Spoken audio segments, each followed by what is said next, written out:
Anche se l'Agenzia Italiana del Farmaco ha approvato la vaccinazione mista per gli under 60, prima dose AstraZeneca e seconda dose Moderno Pfizer, nel paese regna da qualche settimana la confusione totale e le regioni si muovono in ordine sparso.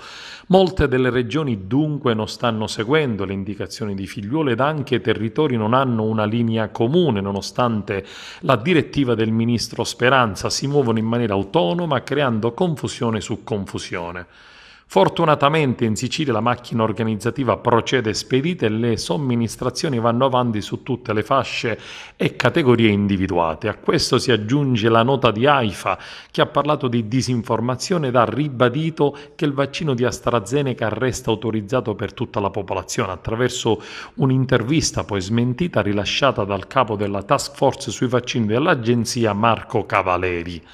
Il governo italiano ribadisce che la linea Figliuolo non cambia ed anzi si pensa ad un ulteriore messaggio di chiarezza e di rassicurazione da dare agli italiani. Le nostre indicazioni, dice Speranza, sono perentorie e devono essere seguite. Non è un dibattito politico, non è un presidente del Consiglio, un ministro, un presidente di regione che decide. La comunità scientifica internazionale ha dato indicazioni su AstraZeneca che sono cambiate sulla base delle evidenze scientifiche e noi dobbiamo seguirle.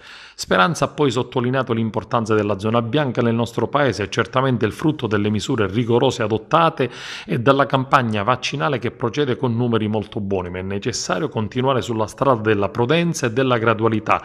Su questo punto c'è un'ampia condivisione anche tra gli italiani. Cambiare il vaccino per la seconda dose non è pericoloso, anzi probabilmente è vantaggioso, lo ha spiegato Guido Rasi, ex direttore dell'EMA ed ora consulente del commissario straordinario generale Figliuolo.